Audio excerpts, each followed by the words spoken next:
So, I don't know if you're aware, but there's only about 2 weeks of school left. And I'm sure you're reprioritizing your time frantically to try to get through the papers, the projects, the everything you're trying to do before the semester comes to an abrupt end. In this gospel reading today, Jesus, I think, is talking about many individuals, but I think we being human beings are so complex, or at least we try to make things so complex, that we're probably a mix of these kinds of imagery that he's talking about with vines and branches and pruning and all the rest.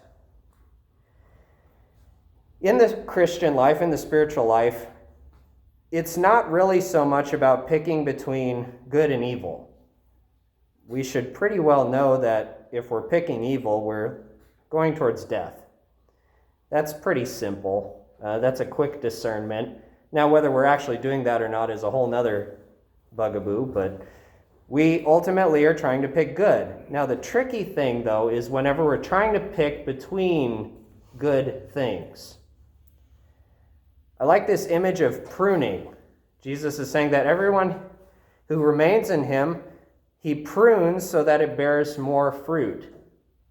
And the weird thing about pruning is you're taking away branches that are actually producing fruit. They're actually giving something.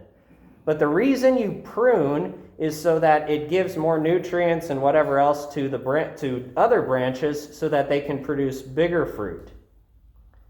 This is the tricky thing you have to do, especially in the next 2 weeks, but in every aspect of life. You have a lot of choices you can make. A lot of good choices. But the question is, which one or which ones are you going to pick? You could pick every single one of them, and they're going to produce these tiny, nice little fruits that are probably full of grace. But what are the most important things? This is where the Christian life gets really interesting. Are you going to prioritize studying? Are you going to prioritize friendships? Are you going to prioritize prayer? What's going to be most important right now? There's a lot of good things. But sometimes you have to say no to some good things. That's the gift of celibacy. You say no to the gift of marriage.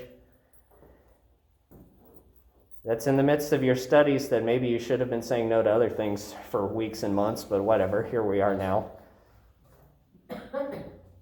So I want to ask you again, what are you going to say yes to and what are you going to say no to?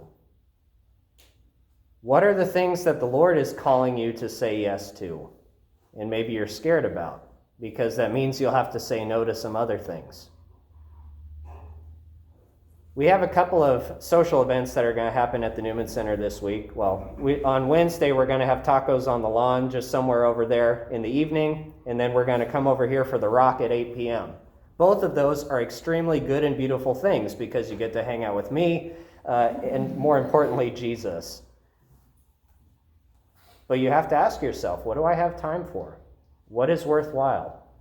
What's life-giving and what's life-taking? We're also going to have a lake day on Saturday. It's going to go from 1 to sundown at the ASU Lake House. And again, that's going to be a good and beautiful thing. It's going to be fun. But what do you have time for?